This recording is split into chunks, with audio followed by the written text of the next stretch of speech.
Welcome back to another episode of What Are You Made Of with your boy, the unstoppable Mike C-Roc. I'm in the house today with the guy that I met through a business associate and friend of mine. His name's Connor O'Hara. He's the founder of the Luxury Auto Club, innovating the rental industry with exclusive NFT memberships. There's a lot of Web3 going on, guys. And some of these folks have thought of ideas that'll just blow you away. And I can't wait for Connor to go into this today with us. But before we do that, we need to introduce him and ask him the main question we always start the show with. Connor, well, first of all, welcome to the show, but what are you made of, man? Thanks for having me, Mike. Really a pleasure to be here. Wow, man, hitting me hard right off the gate, man. What am I made of? I like to think I'm made of a whole lot of everything, man. Positivity, love, a lot of just honestly grit and determination and commitment to life.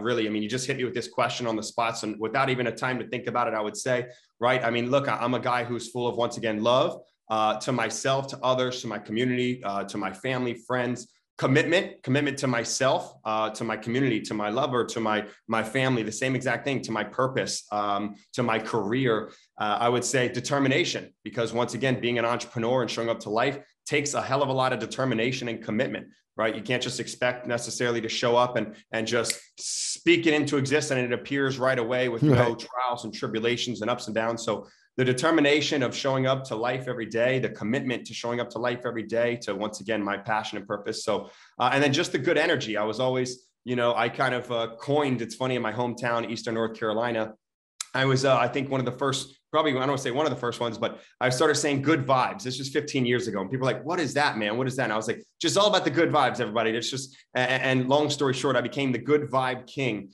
and just full of positivity. So speaking life to my friends, to myself, and making sure that that I'm using my words wisely and that I'm encouraging myself along my path, encouraging others. So, just full of positivity. That's what I like to think of myself as anyway, and what I'm made of. Love it, man. Great answer. Great, very detailed, deep answer. So before you got into the Luxury Auto Club, let's go back a ways first. Like, what have you done? What have you done in business? Like, where did it start for you?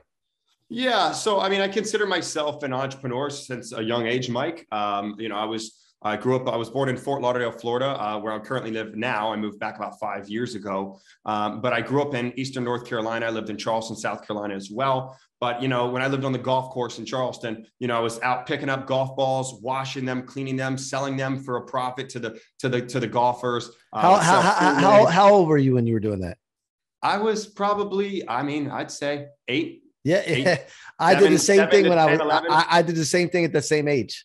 Same thing. 1,000%, man. This is what it takes. This is what we're made of, right? Yep. Same no exact pun thing, intended. man. Yep. So, since a young age, consider myself an entrepreneur, an inventor. I was always coming up with business ideas and concepts, even at a young age. I remember being, Mike, 11 years old and coming up with this concept to put a headphone in a speaker, if you will, in a pillow. Because back then the small headphones didn't exist. It was only big headphones, right? I mean, this is, I don't know, almost 20 years ago now. Mm-hmm. And maybe 20 years ago or so. And long story short, I remember telling my mom and dad about this invention, about putting a speaker. Can we put a speaker into a headphone so people can listen to relaxing music or meditations when they're trying to go to sleep? And I was, once again, 10 years old. And funny enough, like 2 years later, Mike, of course, nothing ever happened with the idea. 2 years later, I was looking through one of those like JCPenney catalogs around Christmas. They send the catalogs out back in the good old days. And I remember seeing a pillow that had, wouldn't you know it, a headphone or a speaker and a jack on this pillow. So since a young age, an entrepreneur, really, started to find my way when I was 19, 20 years old in college, was studying business in school. And wasn't the best at school. I was always smart and intelligent, but just never necessarily applied myself 100% because I was always focused on the real world. But I started a party bus with my brother, funny enough. We went to a party school. At that stage in my life, I wasn't even really partying. I was just focusing on myself, self-development, business. Like, what does a college town need? We need a party bus. So we bought a party bus. We bought a detail van as well. So that was kind of our start, a party bus and then a detail service. And we would do vinyl wraps for cars, and so that was really my start. And then from there, just kind of evolved. And when I moved to South Florida, I did pick up a couple odds and end jobs as a kind of a self-employed contractor. So I would get out there and whether pressure washing roofs, painting, you name it. I never mind necessarily working for somebody else for a short period of time, Mike. But I always deep down was an entrepreneur. It's like, I don't care what it takes. I don't care if I have to eat dirt, sleep in my car. I'm going to figure this out on my own. I'm going to be self-employed, be determined, as I said, committed. So yeah, I've picked up some jobs, don't get me wrong, here and there, but those jobs always, I was either there short term and was never comfortable, like I'm ready to get out of here, or was doing the job specifically, not even for money, but specifically for growth, evolution, connection. So like when I moved to Los Olas, as we were just talking about, downtown Fort Lauderdale, I picked up a job at a restaurant on the Strip on Los Olas. And it was a high level restaurant that had a lot of, nice cars rolling up and this and that. And I started as a server, never was meant to be a server. Just because I'm a people person doesn't mean I could juggle drinks and all this type of stuff. So they saw that wasn't my skill. And within a month of working there, they promoted me to kind of the promoter, if you will, marketer, promoter of the restaurant. So I would work the door and I would just walk people in. And when the group of girls would show up, I'd get them a nice bottle or whatever it was. And that kind of opened the doorway to me here in South Florida, because I just moved back.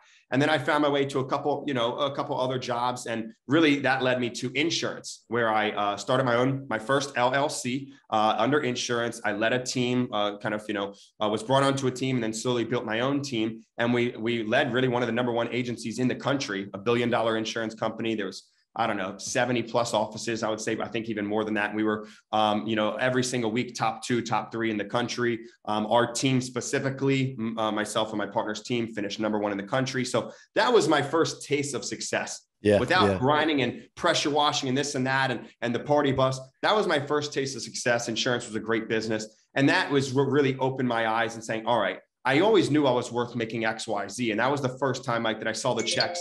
And even, to some listeners, it might not be much, but of course, to a young 20-year-old, when you see a check that's $5,000 or $8,000 or $10,000, you're like, holy smokes, man, this is what's possible. And so that opened my mind to that. Yeah, of course, the world of business, did insurance for years, had fun, left about a year ago, long story short, Mike, and brought us to where we are now, where I was a co-founder and now CEO, of course, leading the Luxury Auto Club, which is, a luxury auto club utilizing blockchain technology, which we can get into, I'm sure, in a bit. But yeah.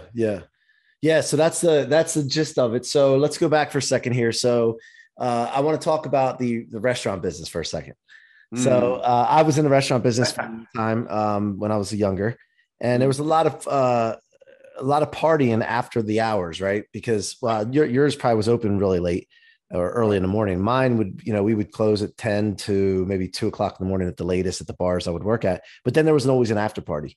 And I got into a phase where I was like, man, it was like party, go to the after party. There was drugs, there was girls and all this. And it's like, I got unfocused. Did you stay focused while you were in the restaurant business, or did you like kind of lose your focus as well? Because there's a lot of temptation. Right. I think that's a good question. And I think what I said in the beginning and what I'm made of is the commitment and the determination and all of these things and the positivity. That doesn't mean I haven't had my own trials and tribulations or sidetracked. And so, yeah, of course, there was, I was by 20 years old, I was kind of, when I say sober, if I would still have a beer, I wasn't against partying or anything, but it was pretty much sober. I went through the party stage at an early age. So when I moved to college, I maybe partied for the first year and a half, but then grew up because I had started partying probably too early, 15 years old, maybe. And so got it out of my system. And while people were still just getting wasted and this and that, and no judgment whatsoever. But that's when I started at that age to really dive into self-development and that whole world of like, building success and building my life. So I mean, definitely I got, sober and got out of the party scene. But of course, as I went through, the ups and downs of life and, moving and becoming an entrepreneur and really stepping into that. Yeah, I remember Mike, the restaurant, of course, we would, didn't close until 2. And even after that, people would go out and get drinks and what have you. So I got caught up for a short period of time. I would say when I first moved back down to Fort Lauderdale, maybe for the first, in and out of different jobs, even the contracting jobs. Of course, I'm an entrepreneur thinking I'm worth, 7, 8 figures or whatever the number is. And here I am working for $15 an hour, or $12 an hour, and $17 an hour working on roofs. So I would I'm going to go get a drink and a cigar. So I'd go get a drink and a cigar, new city, didn't know anybody. And how do you meet people? You go to a bar. So I would go to the cigar bar, Mike, and that's where I would meet people and talk business, certainly. But there was distractions there. So I got caught up and started partying again. I still made wise decisions for the most part, didn't do anything too crazy. Yeah. And I would show up and even arguably turn down drinks, or maybe honestly, Mike, buy one myself, But because I got to know the bartender and the business guy at the bar and this and that, they would actually buy me drinks. So I almost got sucked back into it. Absolutely. By the way, like I would literally forget my wallet on purpose just so I wouldn't drink, because I was going, right. and then you never had a problem getting drinks. Like people would always want you to drink with them. Right. I just, when you said that, I just realized that. Yeah. I mean, it was like, yeah, shots, or here, let me buy you a drink. Exactly. And then like, before you know it, you're like, oh man, I was trying to stop drinking, so yeah, I've been there. So, long story short, yeah, got caught up back in that space, man. And it didn't take long, maybe a year of just working for myself and going through the ups and downs once again of partying and getting a little bit caught up and sidetracked. And I was like, Connor, let's just go back to where I was years ago. Let me tap back into my self-development. I know what I'm worth. I know my value. Let me actually, get my shit together, excuse my French, and say, let me not go out and get sidetracked, and have the self-discipline to say, even if I only bought one drink, I would have the self-discipline and earn the respect of saying, hey, I'll still have a conversation with you, but I don't need that shot. Thank you. And so that's when I started to kind of like really take back the power. Really, that's what it comes down to, Mike, because at that point, though I thought I had the power, I almost was always willing to say yes. Oh, Connor, you want to do this? Yes. Let's go. Let's go have fun. Yep.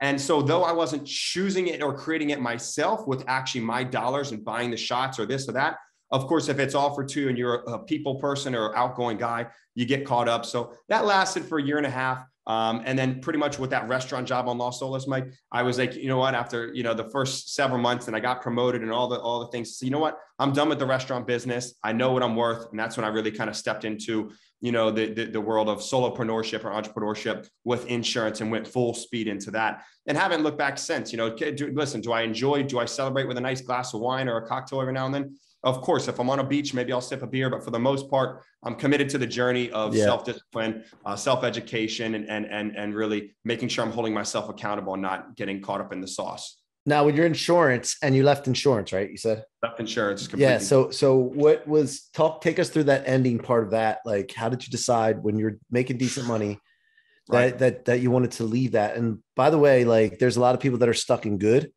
They have it good, but they're not willing to give up good and risk it to go for great. When they can do good is always attainable. Great is not, right? And nothing's guaranteed. A lot of people that are stuck in good don't want to leave it and risk it, and they think it's guaranteed, but it's not. You unless you're shooting higher than good, you're not guaranteed good. So take us through that, what your thought process was there, and how did you end it? And then did you have money set aside? Like, how did you take us through that? Yeah, that's another great question, man. I mean, seriously, this is great. And that you hit the nail on the head. I mean, listen, I had it good, right? I mean, I was making the six figures. My path was set up before me. I was on our team, the number one agent in the company. Now, mind you, there's 3,000 plus agents in the company. The number one agent was my right-hand guy. His name was Adrian. We called him Ace for a reason. He was number one in the company, was earning more than $1 million a year in insurance, right? Okay. So you really don't have much necessarily overhead. I mean, you certainly buy leads and all the things, but you have it pretty good in the world of insurance. It definitely is good. You hit the nail on the head. And he was my right-hand man. It was him and I who built the team that became the number one team in the country.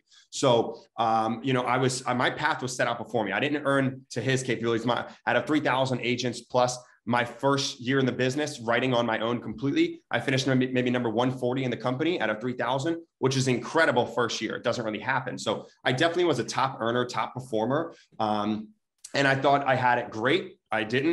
Looking back, it was good. The money was there. My path was set out before me, pretty much saying, if I stuck with this company, I was loved by management. I was a top earner, top performer, building my own team. Pretty much I would have been making, $500,000 in no time. And then upwards from there, can of course grow your team and expand and evolve, what have you. So could have been earning the seven figures, within a few years, not a problem. And I was like, wow, damn, this is great. In the beginning, but as I kind of got deeper into the business and realized, Connor, I'm an entrepreneur. Listen, this is a great opportunity, or really, arguably it is. It's a great opportunity, especially for maybe those that didn't want to figure it out on their own. Maybe didn't have the determination or commitment to figure it out on their own, or maybe they're just okay with the couple $100,000 a year and having a corporation essentially above you.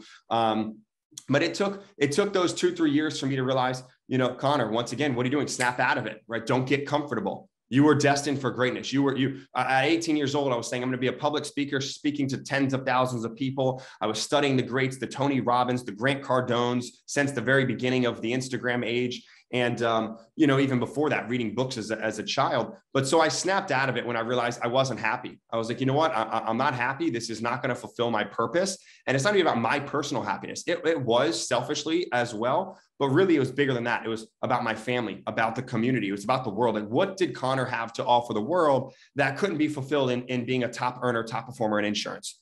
Right. So, and our company mission was, helping other people every day. Hope. I love that. I lived by it. And that's maybe why I did so well. But I was like, how can I help other people on a grand, massive scale? Not just the one or two families, a couple families a week that need insurance, So leaving was one of the hardest things I ever did. It was, I actually tried to leave. It was 2020, like I think it was December. And I sat down and talked with the manager, one of the highest level management really at that time. And he was a top earner in the country. He had performed 3-4 years before that, number 1 in the country. He was a top earner in the company. His dad had been with the company and built the foundation and was an original founder of the company. So, I was tied in with them and it was definitely hard to leave because it becomes a family almost when you work with people for that long and you're once again, and if you're at the top of your craft, they're going to take you under their wing. So it's not like you were just one of the other agents sitting there in the room dialing on the phones. You're with the crew. You're at the right table. You're having the conversation. So you really become family. And it was a tough decision to leave, but I knew it was best for me. So when I sat him down December of 2020, I believe it was, he convinced me to stay. I told him what I was thinking about doing, leaving and stepping back out into the world. He said, Connor, he convinced me to stay. He's obviously great at sales himself and convinced me to stay. I stuck it out for another I think maybe a year, whatever it was. I don't remember the exact dates or months at this point, but I stuck it out until June of 2021. And out of nowhere, it was a full moon, I believe. And I'm a spiritual guided individual, like a spiritual led, what have you, whatever that means with you. And long story short, I remember going to the beach and I remember thinking about intentions and life and cleansing and the path that I want to be on. And I remember it's my intuition like kicking in and saying, it wasn't even me, Mike. It was my intuition saying like, the time is now. Tomorrow you're going to go and you're going to quit. Out of the blue. I was already top of the company for that year. My bonus would have been, another $100,000 bonus, right? If I finished out the year. And so that was a check that for when I had to turn down. But I went in and I was like, what am I doing this for? Am I doing this for the 6-figure bonus? And then my pay stubs every week? Yeah, sure. I'll make $300,000 this year. But am I doing this for just that money out of fear and lack? Or is there something greater out there that if I get out of fear, step out of fear and just go for it, that's nothing, that check can be earned in a month potentially, right? Or more. And really just stepping back out there on my own. So I remember literally, I went in that day. I planned on speaking with the management and really kind of sitting them down and having a conversation, which I did. The conversation really didn't go as planned. I ended up sitting down at 11 a.m. that morning and wrote a letter.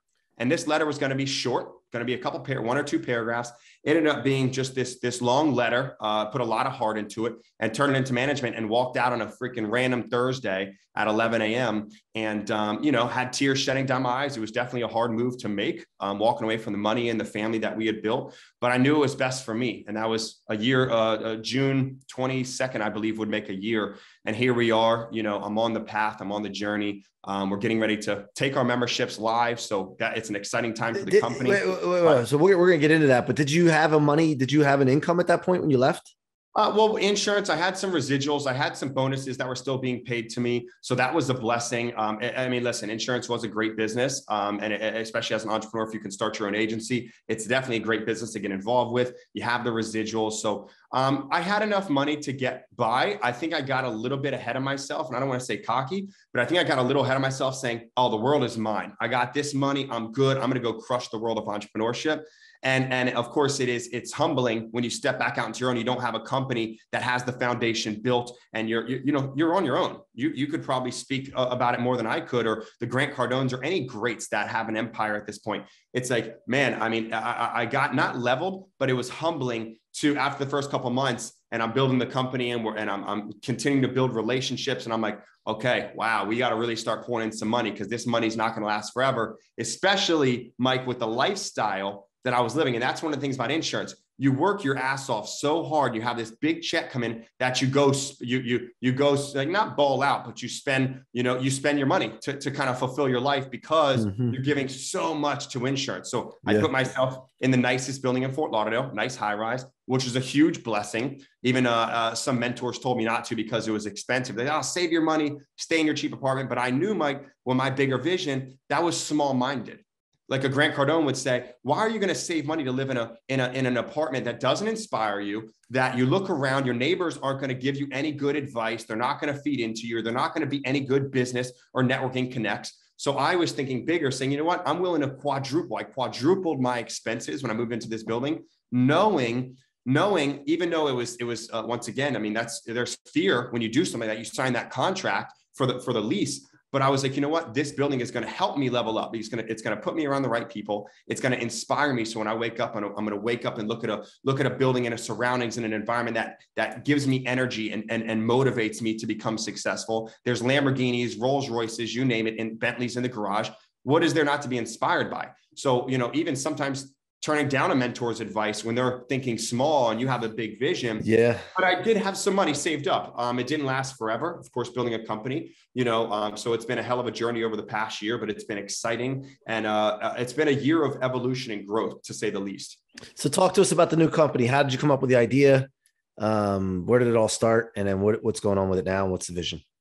Yeah. So, once again, I think, something I'll hit on really quickly is when I quit. I worked so hard for those 3 years, or I mean, much more than that, but let's just say 3 years in insurance, most recently, that I was like, you know what, I deserve a vacation. I met my girlfriend at this point. We've been dating over a year. I just met her a few weeks prior to leaving insurance. I think she was some of the motivation, because that's what made it real for me. Like, oh, Connor, I could potentially have a family within a couple of years. So she not necessarily inspired me. I inspired myself. But because of her, I was thinking bigger of family, future, empire. And she was one of the catalysts that helped me kind of jump ship, if you will. And she didn't tell me by any means. I broke the news to her, and she was shocked and surprised by it. So when I say she was one of the motivating reasons, it was kind of the internal dialogue.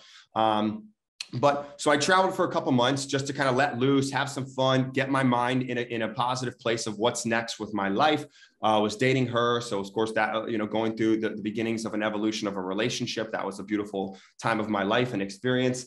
And about December came around, and I've always been a car enthusiast, passionate about, especially luxury and exotic vehicles. And we had a business idea about giving away cars. As crazy as that sounds, there's companies doing it, like 80/80 is one of them. There's one or two other in the internet that are making, pretty good money giving away cars. And so I had this thought, and I was like, just as a project, not as a company. This isn't like a massive company we're going to build, but this is just a company that I knew we could throw together in a short period of time and give away cars and make some money and have some fun while doing it. And then we would use that capital to continue to build other businesses. But after building it out, and it was going to make sense, it was actually a really cool idea. But because I'm such a value-driven individual to the marketplace and to the world, how can I show up and provide value? I was like, other than one person that's going to win a car, how is this providing value to the world and to the masses? So we kind of started to evolve the concept of the company. When I say we, my partner, Danny, and I, who Danny has his own, he's actually a great person to interview, Mike. Maybe I'll make the introduction here in a couple of days. Yeah.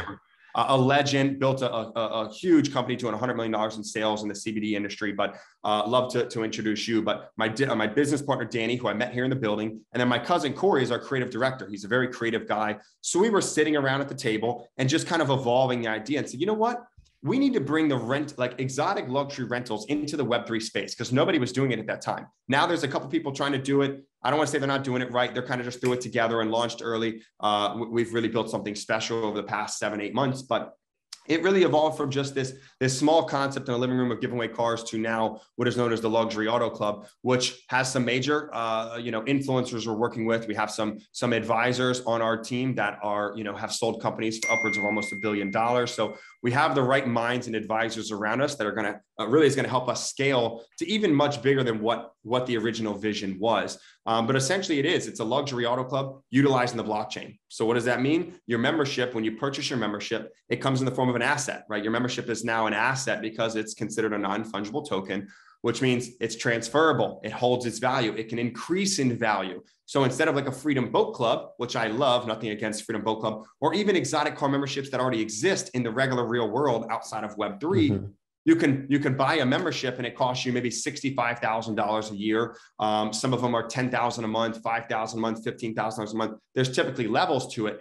But once you purchase that membership and use your rental days, your money's gone, right? You got the experience, your money's gone. We wanted to change the really outside of even exotic luxury cars, Mike, we wanted to redefine memberships. I want you to buy a membership that comes in the form of an NFT. And when you're done with it, that you can sell it or transfer it and you can get your money back, right? Essentially. So you can get your initial investment back or make a profit. But at this point, we've built something so special, arguably, we think people aren't going to want to sell it.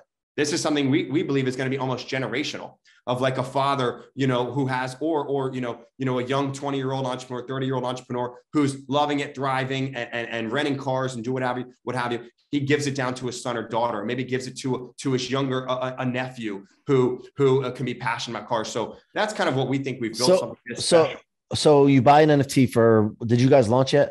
Not going live. Our pre-launch is the 27th. That's really just for friends, family, very small community of people. Mm-hmm. The official pre-launch will be, I believe, I don't want to be solid on dates, but I believe 8/8, so August 8th. And then, of course, we'll have an official launch, and that's going to be 500 founding memberships. So there's 8,888 total, Mike, combined. So memberships, it's a deflationary membership. So memberships will go down over the years, which I can explain another time, but 8,888 total that can ever be existing, if you will. 500 original founding memberships is going to be going live on 8/8. And once those first 500 are full, then we'll expand to the rest of the memberships. Okay, so take me through this. They buy an NFT. What's the mint price for the first 500? Do you have that set yet? $2,500 is what we're pretty much set on. So whatever Ethereum or whatever you guys decided to use, right? USDC, actually, we're minting in USDC, just kind of redefining the space of NFTs. Even it's like, hey, we're not here to mint in Ethereum and it go up in 5 times in value. Now you bought your membership for $2,500 Ethereum, but you're upset because 2 months later Ethereum is worth XYZ, and now your membership costs you 10 grand. We're minting in USDC on Ethereum's blockchain, USDC at $2,500. So whether it's today or 10 years, the membership is $2,500, at least original purchaser. On the secondhand market, it could go for much more in the future. That's to be determined by the marketplace. Okay. So then the marketplace decides that, okay, I got you. So take you through this. You buy the NFT.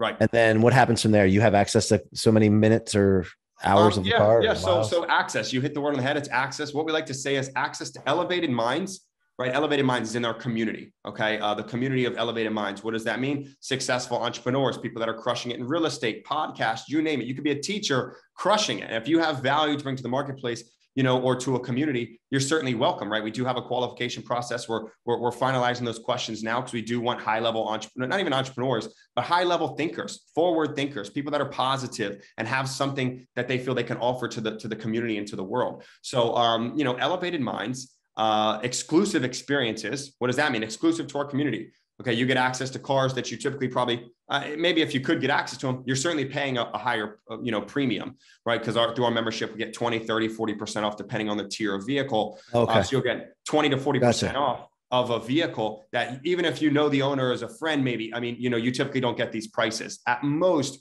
maybe they'll give you 10%. If you're in military and you've been a customer for a long time, I've dealt with these businesses. I know them personally. They just don't give discounts really because these cars aren't discounted. If anything, that's premium. No, it's premium. Yeah, luxury. Right, so then basically this is, besides it's a mastermind group in a way, right, or networking group, but also you get major discounts off of luxury auto rentals. Major discounts. You get access to the masterminds, access to events, access to high level people. We're blessed with some beautiful relationships. I mean, listen, this relationship is just beginning, Mike, but I would love to host you, on our Discord or in the future with a mastermind. So we'll bring high level people in like yourself, maybe like Grant Cardone's, the Ryan Blair's, Gerard Adams, some of these people that have been in the space for a long time of self-development or real estate or whatever industry they're in. We plan on bringing them in and having, once again, more of kind of, mastermind and high level events that you can network with a community and build, whether it's your relationships, build your friendships, build your business. And then of course, access to cars is what we're starting with, but eventually we'll have access to yachts, private jets we're discussing, luxury mansions. There's a lot of things that we can give access to in the future, almost like a concierge service, like an Amex, right? Like you have an Amex in your wallet, you have this concierge service that's going to give you high-end service when you show up to a place. So we've essentially done the work. If you are a guy who's, or a female who's passionate about, luxury exotic vehicles, you don't have to go on Google, Miami or Vegas or LA. What's the best rental car company? Who can I trust? Whose cars are taken care of? All those things. We've done the work. We've built the relationships. Not only that, but you're going to get much better deals. You're going to save hundreds and hundreds of dollars, if not thousands on the highest tier of vehicles, being a member of the Luxury Auto Club. And we're incentivizing with points. So as you become a member, the day you become a member, your membership, each membership accrues points on a daily basis. Those points equate to additional discounts. So the longer you hold the membership, 1 year, 5 years, 10 years, we have staking features on the smart contract, which means essentially there's like a points multiplier if you quote unquote lock or stake your membership for a specific amount of time. But so those points that you're getting just for being a member, you don't even have to spend any dollars. There's bonuses when you spend money, but without it, like just like an Amex, but without even spending any money, just as being a member, Mike, you're getting as a basic foundation member, no upgrading, no staking, the bare minimum of value without any discounts, without equating discounts or anything into or masterminds or anything else. But points alone, the bare minimum is $1,100 of value a year. If you stake, upgrade, masterminds, the value is priceless. $2,500 is a very minimal investment for what you're getting. But at very minimum, the points equate to roughly $1,100 of value towards additional discounts. So if you rent 3, 4, 5 times a year, you're saving even more money. It's a no-brainer if anybody is passionate about cars. Well, as we're winding down, how can people find out about this? What's the website? TheLuxuryAutoClub.io, TheLuxuryAutoClub.io, also on Instagram, The Luxury Auto Club. And I believe we'll have a Discord link probably here in the bio somewhere. Yep. If not, it's certainly on our Instagram. You can click the link tree, but TheLuxuryAutoClub.io. All right. Sounds good, man. Connor, thank you so much for being here, man. If there's anything I can help you with, just ask. That's the key with me. Right. So, and I want to thank all of you for being here on the What Are You Made Of podcast. I hope you enjoyed today's show. If you did, leave a review and also subscribe to your favorite podcast platform. Go to YouTube if you want to watch these. You can see it at Mike C-Roc and check it out in case you want to see our handsome faces. Just keep an eye out for what we're doing, guys. We got a lot of things going on. I want to just include all of you in that. Thank you so much for your support. And until next time, be unstoppable.